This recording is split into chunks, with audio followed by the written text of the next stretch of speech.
Monster Laboratory here. Today I'm going to show you how to connect 8 LEDs to your Elegoo Mega 2560 microcontroller using a 74HC595 shift register.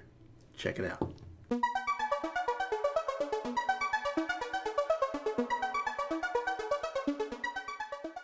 A 595 shift register is very convenient because it is a serial to parallel converter, meaning it can take in one bit of data at a time and distribute data output across 8 channels simultaneously. This shift register has 3 input pins and 8 output pins. It's very convenient when you have multiple components connected to your microcontroller. And by using the 595 chip, you'll only be using 3 output pins on your microcontroller compared to the 8 you would use otherwise. Let's get started. The components we'll use today will include the Elegoo Mega 2560 microcontroller, a breadboard, we'll use 8 LEDs, we'll use 8 220 ohm resistors, we'll use a 74HC595 shift register, and we'll use 14 male-to-male jumper wires.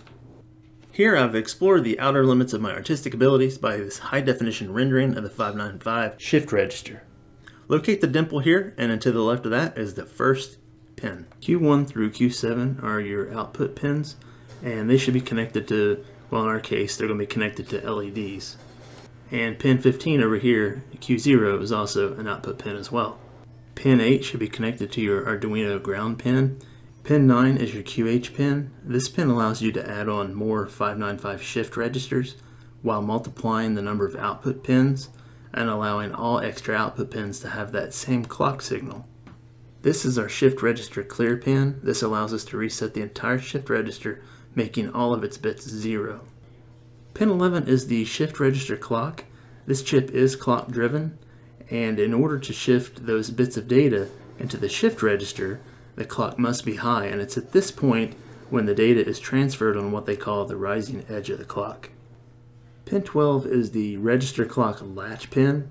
This is an important pin because when the signal is set for high, the contents of the shift register are copied and pushed out into the storage or latch register. And this is what ultimately shows up in the output, or for us, the LEDs. Pin 13 is the output enable pin. It operates at low voltage, but when it's set to high, it will not allow current to flow and it'll disable the output pins. Pin 14 is the serial input pin, the serial data pin. This is where the shift register receives data 1 bit at a time. Pin 15 is an output pin, just like we mentioned earlier. Pin 16 is the VCC pin, and that is a 5-volt power pin. The shift register is a type of chip that holds what can be thought of as 8 memory locations, each of which can either be a 1 or a 0. And to set each of these values on or off, we feed in the data using the data and clock pins of the chip. The clock pin needs to receive 8 pulses. At each pulse, if the data pin is high, then a 1 gets pushed into the shift register. Otherwise, it's a 0. And when all 8 pulses have been received, enabling the latch pin copies those 8 values to the latch register. The chip also has an output enable, which is an OE pin, which is used to enable or disable the outputs all at once. You can attach this to a PWM pin on your Mega 2560 and use analog write to control the brightness of the LEDs, and this pin is active low, so we tie it to our ground connection. Well, now it's time to connect all of our wiring. And since everything pretty much connects to the 595 chip, we're going to put that in first. That way it's just easier for us to work around. Now the first thing you want to do is locate that U-shaped notch there on the chip. The first pin on the left is your number 1 pin. Now the next thing I'm going to do is go ahead and add my 220 ohm resistors. I'm going to add all 8 of those. I want to add them to the left of the chip just so they're out of the way of the wiring that I'm going to be using here in just a minute. You don't want the resistors to touch. And to prevent that, you can either space them apart or you can trim them down shorter to be closer to the breadboard. I chose just to leave 1 space in between each one so they're not so close together that they touch. Now here I connected all 8 of my LEDs just above the resistors. You want to connect the positive pin of the LED in line with the resistor, each resistor, and then the negative pin goes into the negative rail of your breadboard. Now I'm ready to connect my output pins to my LEDs. What I've done here is I connected my first LED to pin 15, my first output pin. Now the other 7 LEDs will be connected to pins 1 through 7 on the chip, and that'll be all 8 of my output pins for this 595 chip. Pin 8 is ground, so I'm connecting it to the ground rail. I skipped over pin 9, and now I'm connecting pin 10 to the positive rail. Pin 11 and 12 will be added to a pulse width modulation pin of our Mega 2560 board.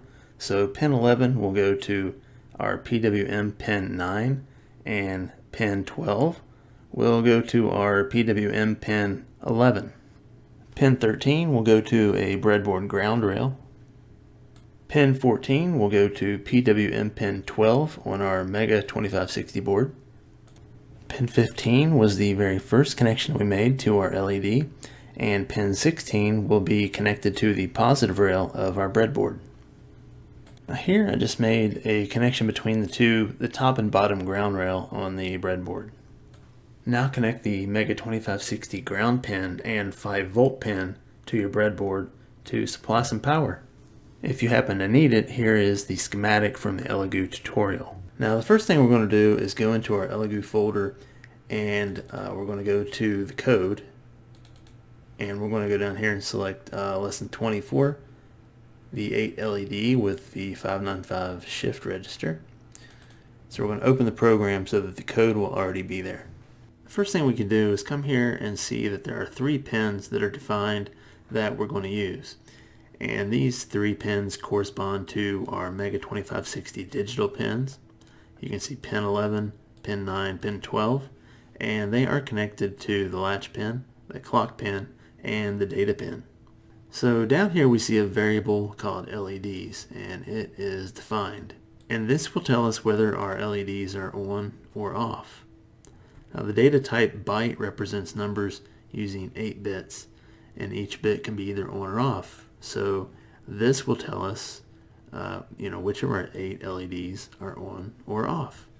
And if you ever want to know what the definition of one of these highlighted words are right here, you can go to the Arduino reference and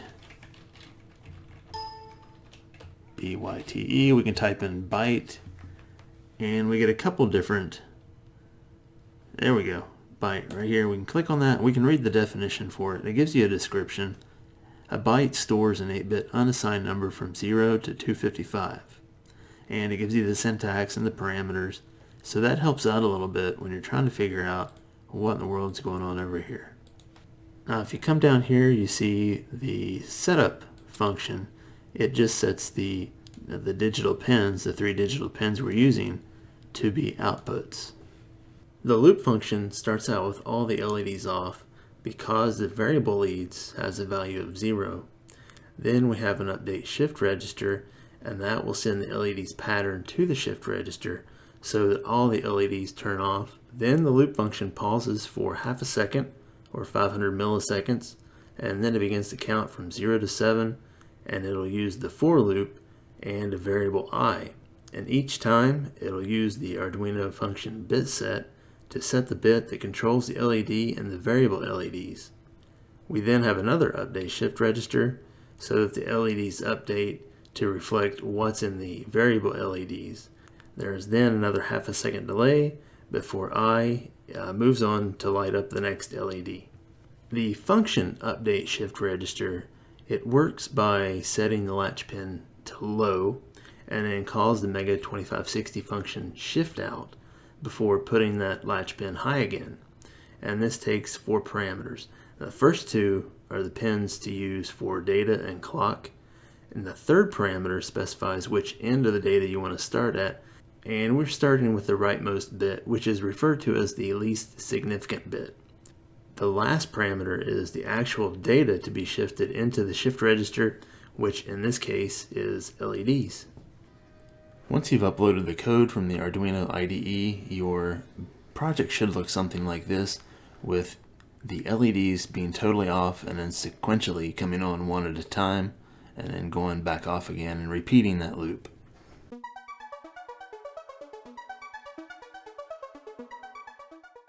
Thank you very much for watching the video. Don't forget to leave a comment in the comment section down below.